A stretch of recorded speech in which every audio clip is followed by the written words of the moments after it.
2022 година. Прва емисија за новата година. Ни следуваат уште 54 нови емисии. Тоа се 54 нови джентлмени со кои што јас ќе пробам да го направам ова место подобро место за живење. Денес во мојата емисија ќе разговарам со еден господин кој што е бивши спортиста, бивши ватерполиста. Човек кој што е еден од најдобрите менаџери за продажба за 2021 година. Но некако не го гледам тука. Како што се договоривме, јас сум на време. Ајде, здраво живо. Како си, Игор? Одлично. Вие добро сте? Баш ми е драго. Не пречека сончево утро за новата година. Прекрасно утро, прекрасно време. Иако времето е прекрасно, ќе предложам да влеземе внатре затоа што смрзнавме. Може. Ајде. Поведе.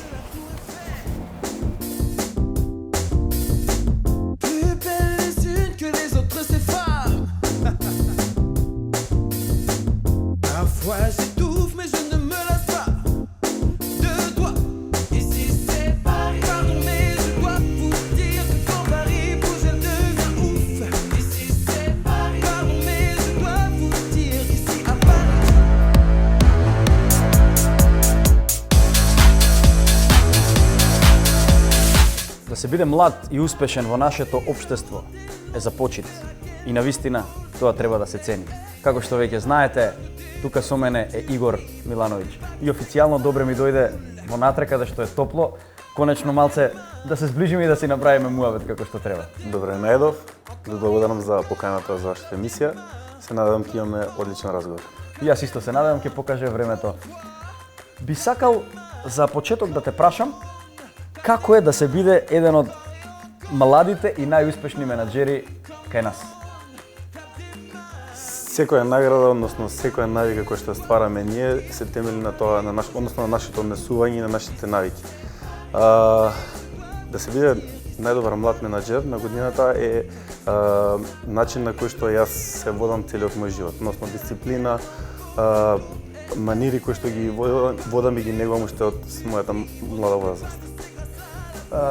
На официјалниот избор на единствена мажи на годината кај нас, значи ти ја доби таа награда. Што таа награда представува за тебе? Па наградата за мене представува едно достигнување кое што се базира на моите успеси од година во година. Значи тоа не е награда која што се добива од еднаш, односно туку така да се добие. Мислам дека ја добив наградата благодарение на моите резултати, успеси, напорна работа, исто така и познанство со луѓето кои што работам до ден денес, со кои што заедно ги исполнуваме сите цели, таргети и сето тоа е резултати и на нив благодарение на нашата работа заедничка. Да наздравиме во тоа име затоа што џентлменски е да кажеш дека успехот не е само твој, туку е на целиот тим. Здравје. На здравје. Да се биде добар менаџер, навистина сигурно треба многу време, треба многу трпение, но што навистина значи тоа? Па видете вака, значењето да се биде добар менаџер значи односно да можеш добро да ги менаџираш работите секако. Затоа и секој случај, да. Така и се вика. Да, но се извинувам, но што значи тоа кој данок го зема од фамилијата, од слободното време, од другарите, пријателите? Па, секако дека зима голем данок од слободното време, од времето за фамилијата, односно за времето кое што ние го имаме повеќе посветено за самите себе си, но до некаде и ти исполнува тоа време. Значи, со самото тоа ти што се чувствуваш вреден, односно дека ги завршуваш своите работи, ги завршуваш сите своји таскови кои што ги имаш на дневна база, се и продуктивноста која што имаш ти, се гледа и на крајот по резултатите кои што ги имаш. Работиш во интернационална компанија. Каква е разликата, сигурно си доста на семинари и тука и надвор, разликата во работната култура, во работењето, каква е надвор, каква е кај нас? И дали твојата компанија, тоест компанијата во која што работиш ти, се разликува од работењето надвор и работењето тука? Секако дека се разликува. Ајде сега во времето на пандемија, па и доста се разликува од тоа редовно работење кој што се вели. Повеќе сме навикнати на начинот на секојдневна работа од состаноци, некои таскови кои што се завршуваат за време на работа, но најважно од све сега во време на пандемијата е дека сепак го пренасочивме тоа работење повеќе од дома, односно од посигурни, како да речем, ситуации, но да речеме дека поразлично е во целокупниот пристап на самата работа. Значи, бидејќи работам во кинеска компанија, кинезите се научени на ред, ранд и дисциплина, што би рекле. Јонг јанг ганг. Така е на кинески. Баш така, и кај нив се знае кога се јаде, кога се работи, кога се спие, кога се одмара. Да, кај нас не се знае малку. Кај нас тоа е малце различно. Бидејќи си ги знам сите мои задачи, работни обврски, своите темели ми се поставени уште од кога си, мислам, веќе си ги имам поставено своите темели и така да не е многу тешко ако си ги сработуваш на време. Ако го одлагаш секој таск, задача која што имаш зададена, нормално дека ќе немаш време и ќе ти биде тешко. Вака си знаеш кога ќе си сработиш, имаш време за уживање, фамилија и слободно време. Да, па вистински джентлмен секогаш си го одредува нели времето и си го распоредува како што треба.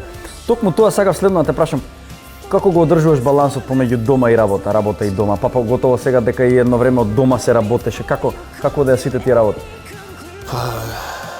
Имам одлична жена, прво и основно, но најважно од све е начинот на кој што ти тоа ќе го изменаџираш. Во смисла, децата мора да имаат внимание, бидејќи ова време кој што сега го имам за децата нема да го имам понатака. Како растат, децата се поише сака да се сами самостојни, претпоставам веќе сите знаете, но сега е најважното време, односно време кое можеш да го поминеш со нив. До некаде пандемија и тоа ни го овозможи малце повеќе од очекуваното. Имав повеќе време за фамилијата, за децата, но тоа не значи дека не се завршува работите и не се завршуваат тоскоите. Затоа многу е важно да си имаме распоред, односно правилно да го направиш распоредот на денот, правилно да си ги завршиш работите и секогаш ќе најдеш време за све. Живееме во едно општество каде што ќе се сложиш дека се помалку се негуваат добрите навики. Па би те прашал какво е твоето мислење околу тоа, дали се сложуваш или не, да не биде наложено од мене дека ќе се сложиш? Па вака, според мене, добрите навики најчесто се негуваат ако си ти навистина дисциплиниран. Таа дисциплина кај мене произлезе од спортот уште од младите денови, од кога бев 9 години. Значи, уште од моја 9 годишна возраст тренира ватерполо и после понатаму тој премина во мој професионален спорт со кој што се бавев до моја 21 година. И на некој начин дисциплината ме натера да бидам тој кој што сум и денеска. Редовен, дисциплиниран, секогаш на време, никогаш не дознам на било што и да е, дали е тоа состанок или било што е да е договорено.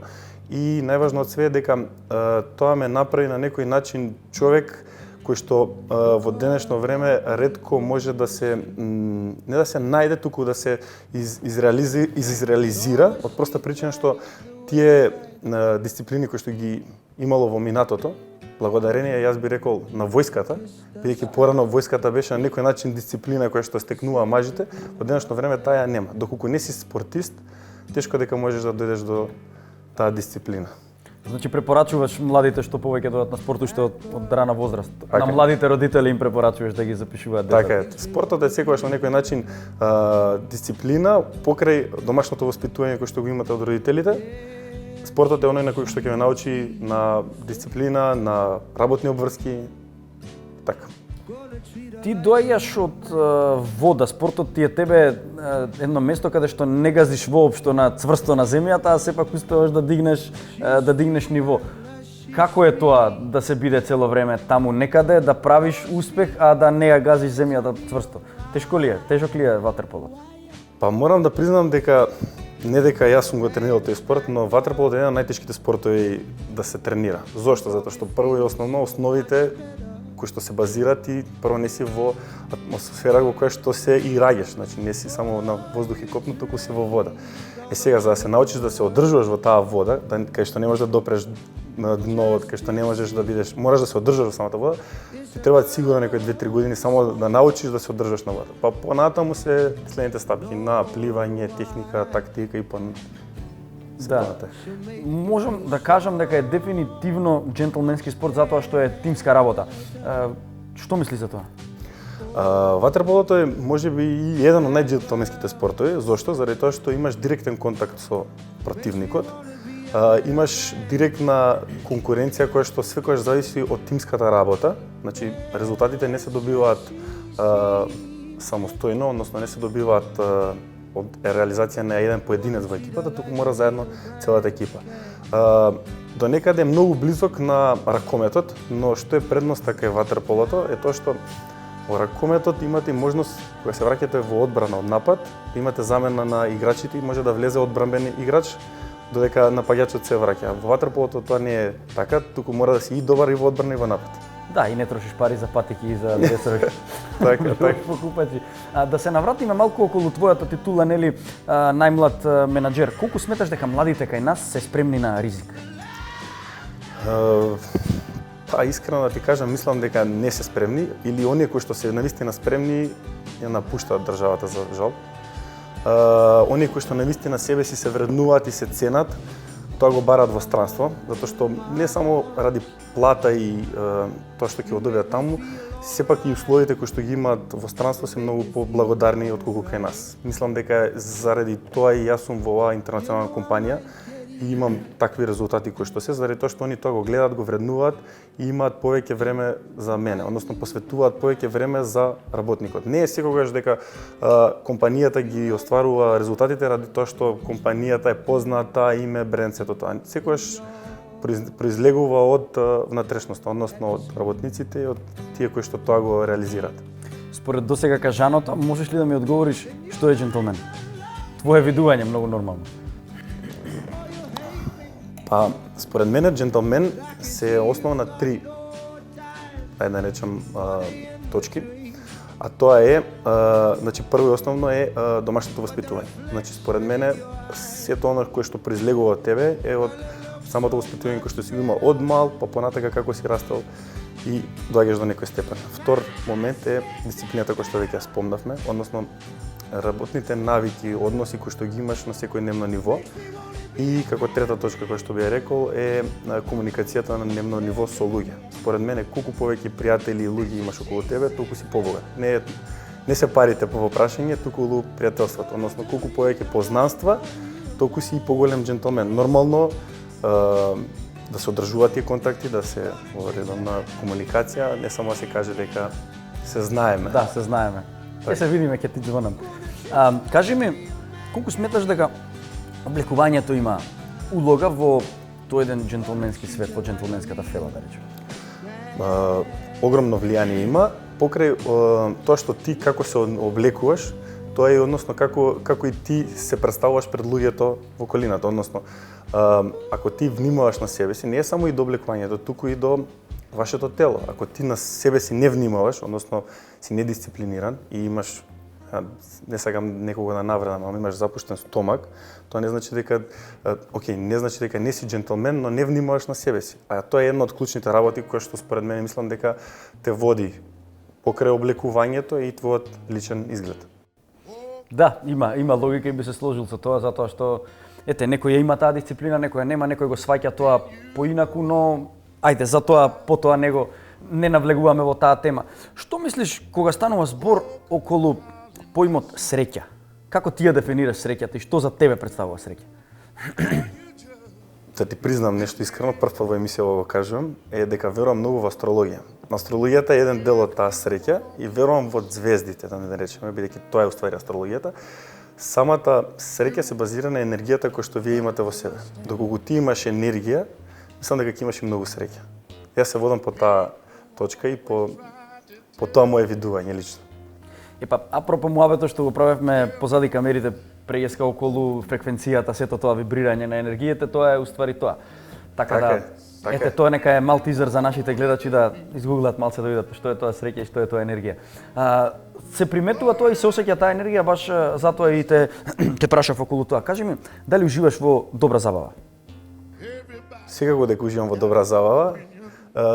Можеби и тоа е дел од онаа среќа која што на крајот од денот те прави. Ние сите од нас работиме, имаме работни задачи и ги завршуваме, но сепак на крајот од денот е најважно ти да си среќен и да легнеш насмеан. А тоа можеш да го направиш со пријателите околу тебе, со фамилијата, со супругата, со сите кои што тебе те прават среќен и кои што ја имаат таа енергија. Ако не се забавуваш, ти не си среќен човек. Да. А што е она што најмногу те мотивира во животот? Мотивација во животот секогаш ја барам во тоа што ги барам да ги завршам моите цели кои што си ги поставам секојдневно.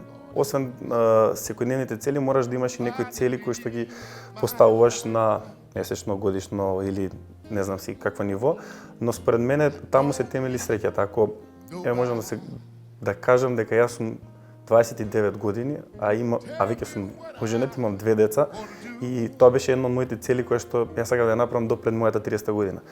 Сега од мојата 30 година до 40 година сакам да го посветам времето на мене, односно да си изградам себе си во таа личност која што сакам да бидам и во моите подоцнежни години и здраве Боже после тоа да бидам дедо. Да. И да се радувам на внучиња. Супер ти е планот, јас ти посакувам да ти се оствари. Имаш ли некој совет што можеби си го добил, па цело време некаде ти одзвонува? Знаеш што те движи понатаму во животот, поговорка дедо, татко, пријател, чичко, не знам. Па може од мој личен тренер кој што ми беше во Црна Гора кога играв во ватерполото. Бидејќи кога отидов во Црна Гора и кога играв ватерполо, бев странец. А секогаш кога си ти странец во туѓо општество, најчесто луѓето не дека те гледаат со други очи, но сепак си ти странец и ги потискаат се повеќе домашните играчи, а странските се тие тие што го водат сето тоа, но не сакаат тие да бидат најнапредните, најдобрите, затоа што сепак ти не си нивен. Да. Директно. Сега таму една реченица и една цел која што ми ја кажа тренерот ми вика: немој да ги гледаш другите, прави го тоа ти што мислиш дека е најдобро, а самиот резултат ќе дојде на крај како резултат на тоа што ти си го сработил. Нормално, бидејќи спортот кој што тренирав е екипен, не се базираше само на моите резултати, туку се базираше и на резултатите на екипата. Таму научив од шутер, да не речам напаѓач, повеќе да бидам и плеймейкер, односно да додавам, да асистирам повеќе да се грижам и за екипата. И од таму и можеби и ова моја менаџерска способност, да не речам повеќе. Затоа и тимот кој што го имам покрај мене, со кој што работам, мислам дека тоа го препознаваат и секогаш се впиваат до крај кога работиме заедно да се остварат нашите цели, резултати, така натаму. Јас секогаш говорам дека џентлменството е состојба на умот, значи како се чувствуваш внатре. Сега, би сакал да те прашам апропо тој муабет кога си дома, кога си, да кажеме, во кујна. Знаеш ли да направиш нешто џентлменски за својата сопруга? Сакаш ли да готвиш, сакаш ли да експериментираш? Затоа што тоа е една одлика според мене на големите џентлмени. Искрено, жена ми многу се плаши кога ќе влезам во кујна, а тоа е веројатно заради тоа што сум поголем и знам да направам некоја белја. Секако дека знам да се сготвам и доста често тоа го правам. Значи, супругата тоа го знае, знам да направам некои специјалитети кои што јас лично ги сакам, иако да кажам дека сум бик во хороскоп, а бикот е доста гурман и сака убава храна. Така да и све што ќе посакаш, све што ќе го направиш мора да биде со љубов. Значи јадењето кога го спремам со голема љубов. Морам да признам, многу сакам месо и доста од јадењата кои што ги спремам се базираат на месо. И па не знам, веројатно сум добар кувар. Не знам. Ќе ја прашаме и сопругата во наредна прилика, да. Па тоа е тоа кога готвиш со љубов, нели, тоа е таа енергија што ти ја пушташ кон храната, затоа викаат дека секоја храна приготвена со љубов мора да е вкусна храна. А што се однесува до пијалоците, знаеш ли да уживаш во добар пијалок? Сакаш ли? Искрено, омилен пијалок ми е виски. Не заради тоа што сум менаџер или не знам си на кој лево. Не сакам тоа да биде некој акцент на кој што се става, но обожавам добра пијачка. Исто така доста сакам и вино. Можам да кажам дека сега не кажам името на виното, ама црвено вино ми е омилено. Повеќе преферирам црвено од бело вино, но ете како две пијачки жестоки, мислам две пијачки кои што ги конзумирам се виски и црвено вино. Одлично. Млад менаџер кој што многу работи, претпоставам дека имаш многу обврски на работа и сега тој ден трае и кога ќе си дојдеш дома се посветуваш и на фамилијата. После целото тоа, пред да заспиеш, правиш ли некој ритуал, нешто имаш ли што те опушта, можеби тоа е пијалок, пура, не знам, книга? Искрено, кога ќе дојдам од работа сум многу уморен, а тогаш го сваќаш моментот дека ти доаѓа времето за фамилијата и за децата. И бидејќи сето тоа го правам со љубов, на крај кога ќе дојдам на крајот од денот сум преморен. Она што го правам како ритуал навечер, односно што не знам, можам да го кажам како секојдневно нешто што го правам е правам пуканки. Искрено тие ми исполнуваат, не знам зошто. Дали дека гледаме филм нон-стоп, дали дека гледаме некоја емисија, дали дека спорт се гледа нормално. Кај мене дома жена ми за тоа нон-стоп ми се дере и ми објаснува до кога ќе гледаме спорт дома, викаме па сега ме зема, ќе гледа спорт. Така да не знам, тоа ми е некој ритуал, некоја специјалност, нешто што правам, немам некоја таква. Нешто што е многу важно за мене е дека мора да посветиш внимание на себе си во време кога не е само дека кога си слободен, туку и во време кога имаш работни обврски. Значи кога ти работиш, не значи дека нема кога да јадеш. Значи нешто што е многу важно е исхраната. Не значи дека немаш кога да си приготвиш нешто или нешто под кое се носиш ти. Значи за све си има време, за све може да се направи. Посебно сега кога имам две деца, тоа го гледам многу како важна ставка, така да све зависи од тебе. Све зависи од тоа каква си ти личност и дали тоа го исполнуваш. Со добра организација 24/7 може комодно да се смени од 25/17, така да, како да ти кажам. Пак ќе се навратам на твојата титула на работа, а сепак си млад. Имаш ли нешто, се водиш ли според некаков прирачник кога одиш на работа на Сабајле да ги мотивираш вработените, кога имаш состаноци со нив? Имаат ли проблем со тоа што си помлад? Како оди тоа во тој свет? Како навика, некој кој што е стекнав и мислам дека е продуктивна, е тоа што дека од Сабајле кога ќе се фати работникот со време, односно и јас и сите околу мене од тимот, тоа што е најпродуктивни.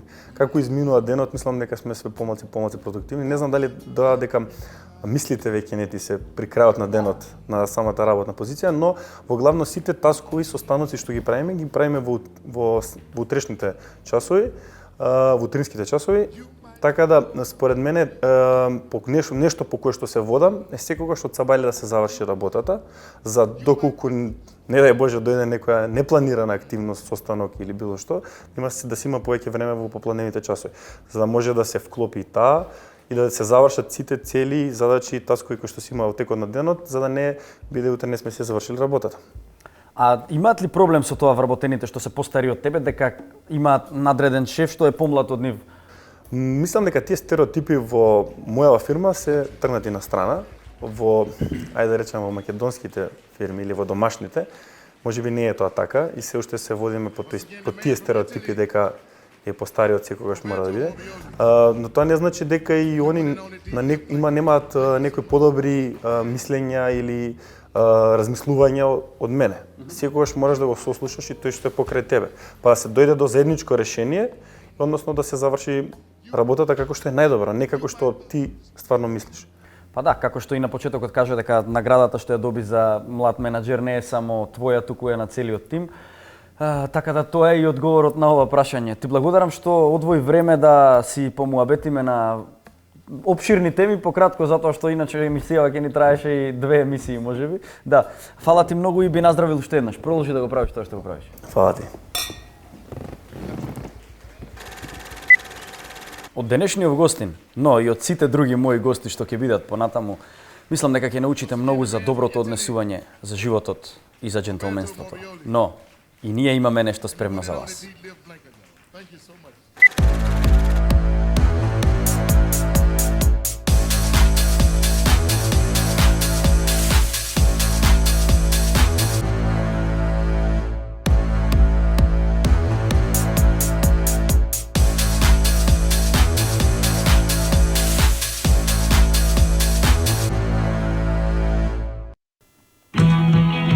Како што најавив во претходниот разговор со Игор, денес повторно ќе зборуваме за стилот. Ќе ви презентирам 3 типови начевли кои што секој модерен господин треба да ги има во својот дом.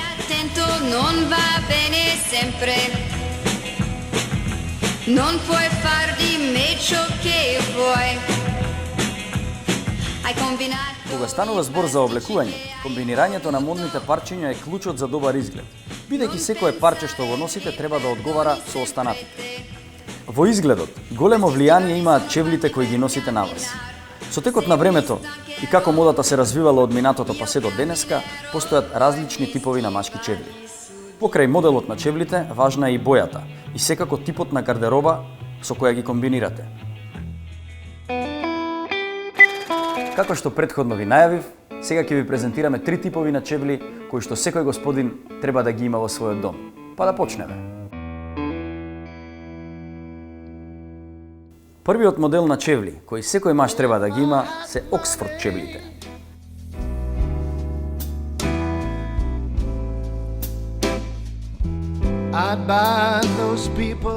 Зошто треба да инвестирате во нив? Бидејќи се безвременски, можете да ги носите со деловен стил кога сте на работа. Или пак можете да ги носите на некоја свечена пригода.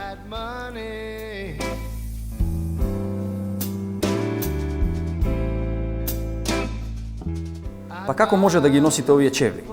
Можете да ги комбинирате со дводелен костум, троделен костум или со било кој друг бизнис стил.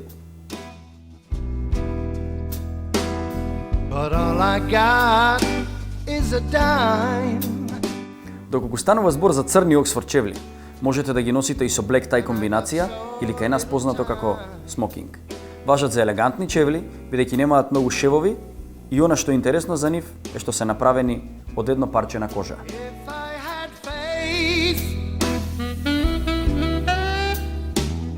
Вториот модел кој еден господин треба да ги поседува се класичните дерби чевли.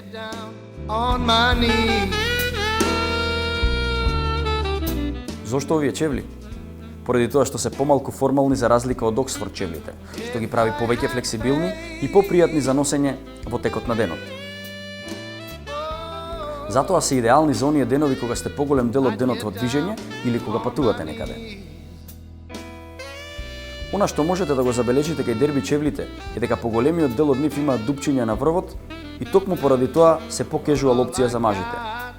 Овие чевли се популарни во машкиот свет поради тоа што можете да ги носите со костум, спортски кежуал стил, чино панталони или пак фармерки.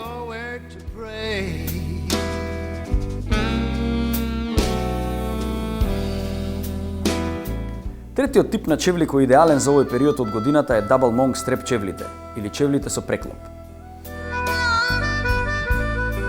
Тие се разновидни, стилски и едноставно се разликуваат од оние класичните типови кои што можевте да ги видите претходно. Како да ги комбинирате овие чевли? Во пракса овој модел на чевли е поедноставен од претходните, бидејќи можете да ги носите со фармерки, класични панталони, чино панталони, костум, троделен костум и така натаму. Она што е многу важно кога станува збор за чевлите, секогаш комбинирајте ги со бојата на ременот.